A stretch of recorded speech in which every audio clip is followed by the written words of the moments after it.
Hürmetlik vatandaş. Bugünkü Sağış Kemen 26. yıl 7. ayının 19. gün ettik Yekşembe. Etken ette sizlerge edebiyatımızda qoğdaylı degen temada mavzuda söz yemedik. Vakit yetişmeydi o vatandaş. 8 saat işleymen o, lekin yana vakit yetişmeydi o vatandaş. Şu vaxtda tayyorlagan mesela qısqacha bir ancha uzun mu emas? Qısqacha birlik şiyamni vatandaşlarga sözlep bakay. Qısqacha birlik şiyamni sözlep bakay. Ötken sizlarga nima deb to'xtagan edik?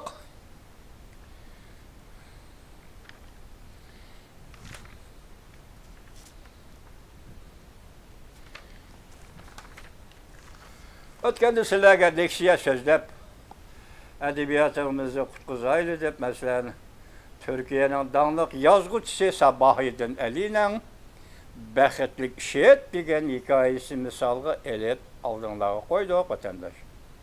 Ondan keyin Nazım Hikmet'nin sen tercümalıdan tazı toluk haberim yok Nazım Hikmet'nin. Ben Özbekistan'dan kirgen kitaplardan okuğunum 60. yıllarda. 20. asırın 60. yıllarda. Okuğunun boyunca şu vaxtki Nazım Hikmet'nin toplamı Özbek tilinde tercüme kılınıp kirgen vaxtla. Şu vaxtda gözüm düşüp kaldı. Başka bir adamın kolu deyken kolundan elip gözüm düşüp kaldı. Hiç bir varaqlap okuğunumda bir şiiri de Patlık gilem üstüde sattı, sattılar. Patlık gilem üstüde sattı, sattılar. Sattı, sattılar.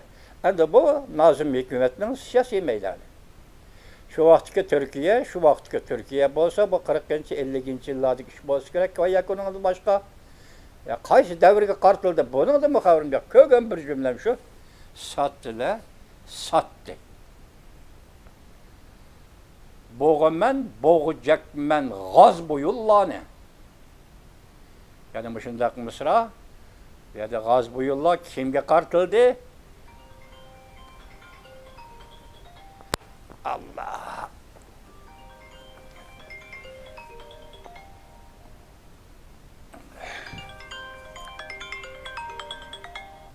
Alo? Sıdık Hacı'nın eminin üstüdür lan ben bana. Ha. Çöp bağ, ananınkinin eminin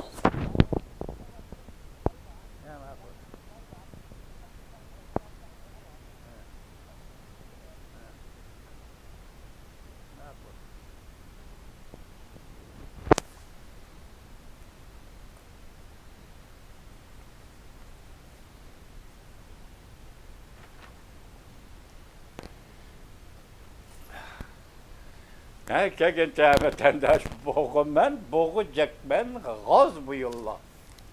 Sattılar, sattı, patlık gilem üstüde oldurup sattı. İhtimal vakti siyasi meydandan aytqanda vatanını sattılar da vatkan bolsa gerek. Nazım Hikmet. Ben şu kişinin şu şiirlerini şu vakti okuğan edem. Aynen deyin ki yani şu vaxtda bir 5 minut 10 minut içinde başkasının kolunu elip okuğan şiirim değil mi? Yani iki mısra şiir var. O nimeden ötkende 10 tuttu ben sizlerge söz demek. Bunu mu sözü yetişim gerek? Nazım Hikmet'ni kızga ağandıken, tılga ağandıken bunu mu söz yetişim gerek? Bu mısra kanlak mısra adam. Sabahiddin Eli, yazgıcı Sabahiddin Eli'ye okşar. Şunun meydanında durup yazgandek. Koşukның boyu 1 kilometr, ölümның boyu 1 gerek.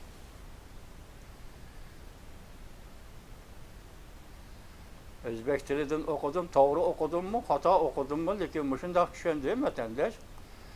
Koşuk degen söz Özbek tilinde koşak degen gep mi nima o'tasi bilmayman. O koşuk agar siz bilan biz tushungan dairdik koşuk. Tamak yeydigan koşuk bolsa bu iki mısra kandak yazıldı, kandak elindi den manadaki o birazga qarang, imaga holita qarang vatandaş. Koşukның boyu 1 kilometr, ölümның boyu 1 gerek. Şun bu yerge ölümның boyu 1 gerek degenmiş bir mısra kelgenlik üçün men koşukni Özbek tilidagi qo'shoqchilar degan ma'nodan chiqarib etib Özbek tilidan buni qo'shoq desa, vaqtida nima deymiz? Qo'shiqning, o'zbek tilida qo'shiq desa, qo'shiqning bo'yi 1 kilometr, o'limning bo'yi 1 qilich.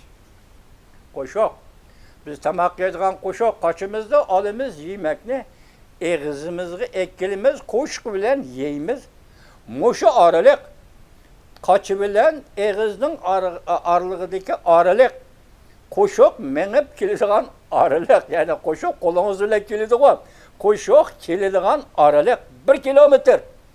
Demak, qochimi yo'q qo'lingda, qo'shiqmi yo'q qo'lingda, sen yeydigan tamoqmi, yemakmi yo'q. Bu oraliq 1 kilometr. Ammo o'limning bo'yi 1 qilich. Tushunishlik bo'ldi-ku vatandosh. Qo'shiqning bo'yi 1 kilometr, o'limning bo'yi 1 qilich. Bunun misalını başka yerde ammaylı, Türkiye'de üyede ammaylı. 1960, 61, 60, 1959, 60, 61. yıl delmiş görünüş. Müstemliki Uyguristan cemiyeti de delmiş görünüş. Bay nayisi de 20 bin ahalinin 9. ayda talkan töhtü bulup turvatkan 9. ayda açlık skilatıga esilip aşağıda ölüp kalgan 20 bin aile, bay naisi de. Şu vaxtda bay naisinin hakimi uzun seferge katnaşkan Xitay Xayri. Bu ne? Wang Yinmao degen Xayri'ni bay naisinin yötkep elek gelip Abdunum Raylık Pella Akademisi'nin başlıqlı uğurlaştırdı. 20 bin Uygur açarçılıktan öldü. Del müşebbet Nazım Hikmet yazıvatkan bu şehir qo'shiqning bo'yi 1 kilometr, o'limning bo'yi 1 qilich. Mesela vatandaş siz bundan qarab turing, ha? O'limni bilasiz albatta shundoq bandalar. Vaqti kelganda shundoq, o'shundoq narsa o'lim. Bo'yi pakami egizmi deganni ko'rsatib daraja. Bo'yi egiz yoki pakam. Buni siz biz bilamiz bo'yi. Qo'shiq o bilib bo'ldik. 1 kilometr o kunda tekrarlaymiz, mançı yol mağda konuşmak. Müşahedeki 4-5 parça kilim, sözlem yoki 4-5 eğiz sözlemni qo'shib mushunda obraz yaratish faqat Nazım Hikmet'tek ve Nazım Hikmet'e o'xshaydigan boshqa shoirlarning qo'lidan keladigan ish o'tadi. 360 gen şu meyli yazgıçılar olsun, meyli şairler olsun, meyli okuvatkan edipler olsun, meyli tenkçiler olsun, meyli obzorçular olsun. Şiirde imag buluşu gerek, şiirde obraz buluşu gerek, şiirde hissiyat koyuk buluşu gerek. De tek davatkan tekitleştin üzüm benim uşak, vatandaş benim uşak. Qo'shiqning bo'yi 1 kilometr, o'limning bo'yi 1 qilich. Başdan axir sizlarga imog va obraz to'g'risida misol qilib keldim. Masalan, O'zbekning siyosiy lirik shoiri G'afur G'ulom, Uyg'urning siyosiy lirik shoiri Abdurahim O'tkir, Tiyipjon Eliyov, masalan, Tatarning siyosiy lirik shoiri Odat Aqtosh.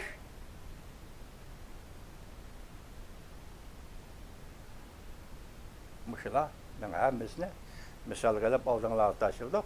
Şiirdeki imag ile obraz yaratışına ağırlar. Muşinçiliklik yapıp endeşe.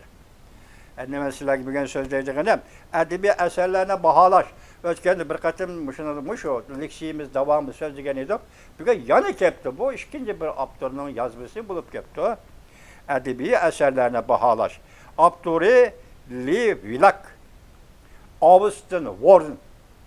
İki adamның maqalası, birleşip yazgan maqalısı iken, ondaq başlaydı. Qimmat, edebi eserlerdeki qimmat, bahalaş. Bu qimmatni bahalaş. Qaysi şekilde? Qandaq çonqurluqda bahalaş. Bu iki atalığını ayrı bilish intayin oңay. Tarixten qaraganda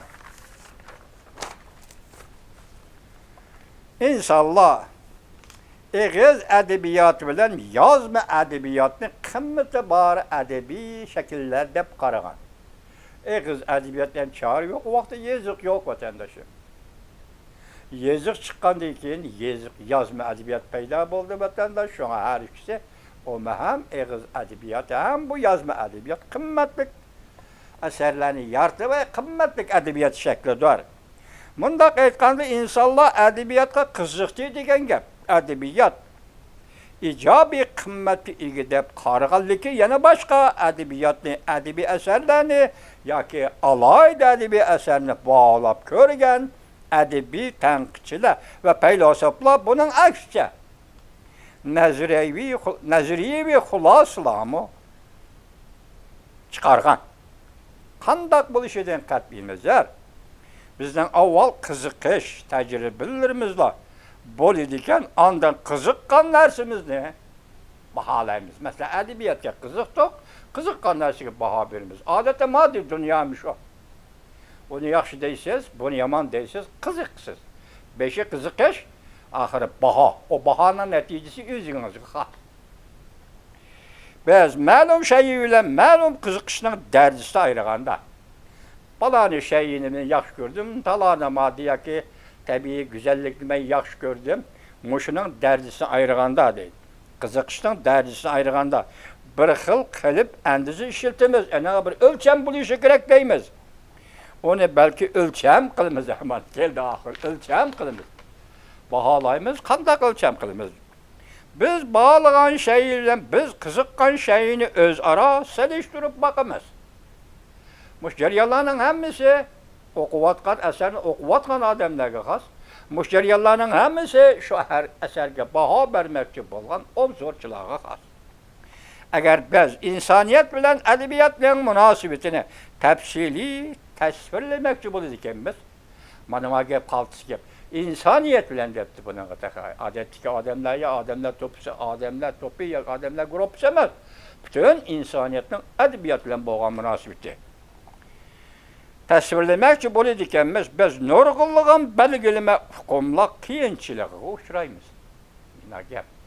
Obzor, bir parça obzorunu başladınız, derhal şu obzorda bir eserini okugan deyken bir hukumni oturuğa koyalısınız, o obzor buludu.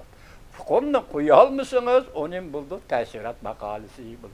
Ben ötken dedim o, Uygur obzorçularının mutlak köp kısmımız təsirat makalesi yazıp geldi. Uygurların hemmisini yazgan makalesi təsirat makalesi hep geldi o kuvvetten.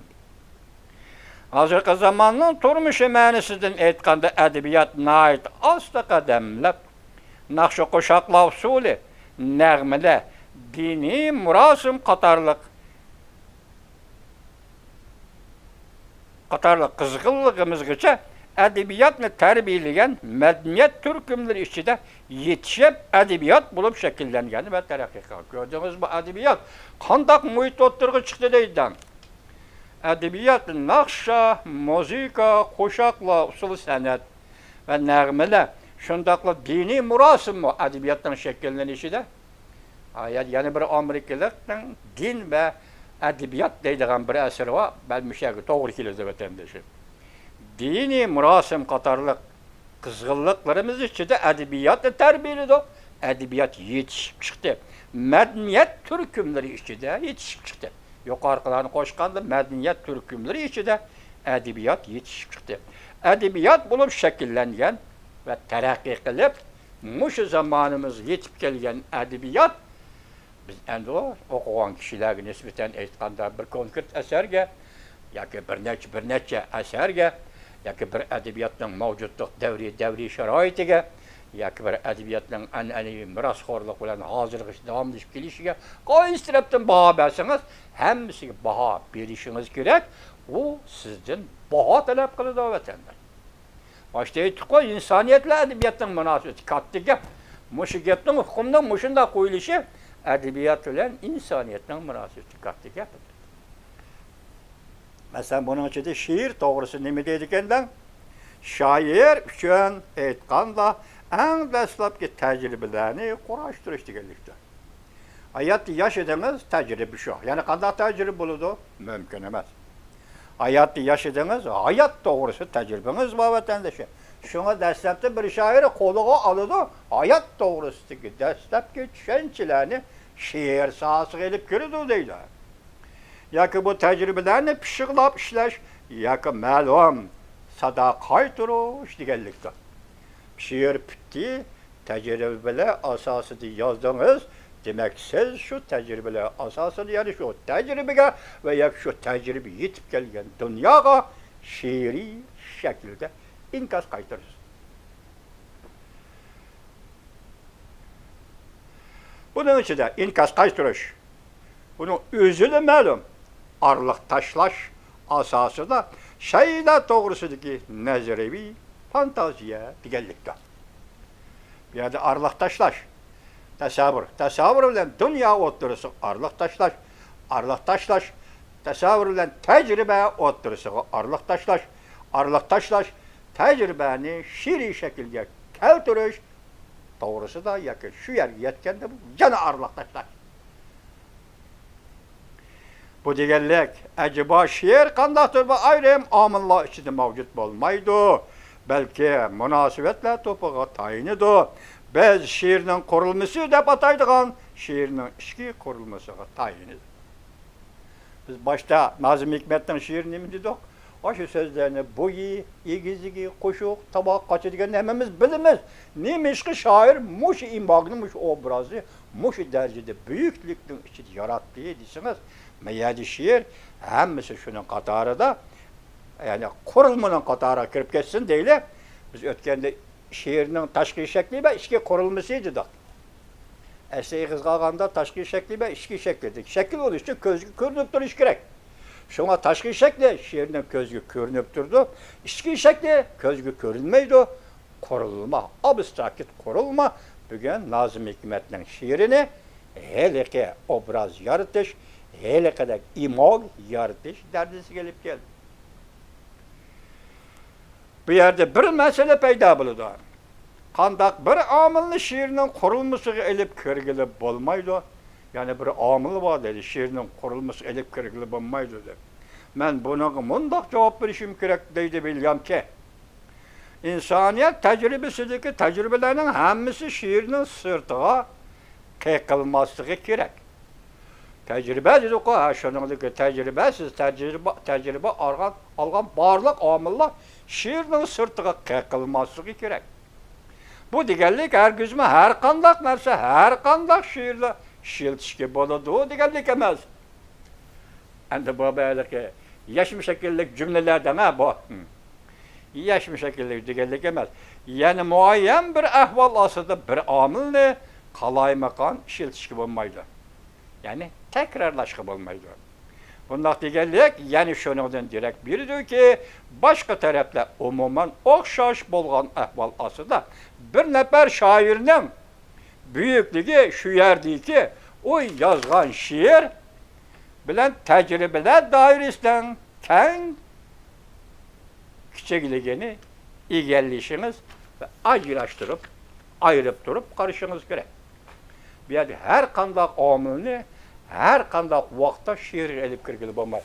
Biz buni ko'chma shaklda, tononimi, ko'chma shaklda yoki o'xshatish, stilistik vositalardagi o'xshatishni bir eg'izga olib boqaydi vatandosh. Nima deymiz desangiz, Uyg'ur she'riyatiga boshdan oxir qarasangiz, mayli pishqan shoirlar bo'lsin, mayli havaskor shoirlar bo'lsin va yoki amdala yeziqchilik kirgan shoirlar bo'lsin, ko'proq stilistik vositalarga tayinsiz. Qandaqdir bir shayni ikkinchi bir shayga o'xshatasiz. O'xshatgan shayi bilan o'xshag'uchi va o'xshalg'uchilik munosabati o'rtaga chiqishi kerak. Mesela bunu qo'yib turaylik, kuz oylari kelganda daraxtda sarg'aygan yo'pirmoqlarni oltin deb o'xshatasiz. Shunaqmi? Shundoq o'xshatasiz. Ya'ni xilma-xil o'xshashlarni o'zingiz tayinlaysiz, o'zingiz topsiz va o'zingiz elib kirasiz. Masalan, hayotni yeşil hayot deysiz. Masalan, bu she'r shoir, marhum shoir Qurbon Boratdan yeşil hayot degan mavzu ostidagi she'ri bilan yezilgan ve hayatlıkni yeşil hayat deb shuna o'xshatgan. Lekin shart shuki vatandosh, o'xshatishni siz ishlatgan bir o'xshatish she'ringizda bir qatimda takrorlanishi kerakki, ikkinchi qatim. Eğizge almasınız, kalemge almasınız ve şiirge ikinci kıtım yani bir amil bulup kırması gerek bedir. Şu vaxtıda şiirinizden yazılan yeni şiiriniz olsun inavıtı tökülüdü. Şu vaxtda üzünüzden şairinin inavıtı tökülüdü. Çünkü altın dep oxçuşda bir kıtım işlettiniz, istelistik vasla katar ikinci kıtım işletmem. Mesela hayatlı işil hayat dep işlettiniz, şiirinizde ikinci kıtım işletmem. Çünkü şiirdeki yenilik söz ve ibareler, kapiye ve münasebetler, vurgu ve şundakla ritim turaklarının hemisi şundak şekilde endonu özgertkili bombaydığı hadisiler bu bir kurulmuş şiirinin içki kurulması da ama onun doğrulap gelirken hele kadar oxtoş konrap kesse şiirden kıymet kalmaydı vatanda. Ve dil vatkan gepten manisi ani şu. Şiltişki buladigan amil va şiltişki bo'lmaydigan amil. Men başta yötkevrak sözüldüm. Asıl şiltişki bo'lmaydigan amil nima? Baş. Şiir bilen tecrübeler dairesinden kengliki ve küçüklikini egallishimiz kerak. Şiir yazıbatıda sendeki tecrübe bilen şiirini oturdu. Bir arlık var, bir daire var. Senin tecrübenin kengligi, çukurluğu ve şiirdeki tecrübenin kandak maharette, kandak söz ibarlarla ifade edilişi, muşların hemisi bir aralık, şairi için bir aralık, şiir için bir aralık değil beten. Ben şiirin kurulması doğrusu ve bu kurulmanın mahiyeti doğrusu her kandak umumlaştırıp elip baralayımız mı? Menacı bu mümkün emes bu değil mi vatandaş? Şiirden kurulması başta gördük mü? Nazım Hikmet kurulmanı iki misra kandak tayinlaptı.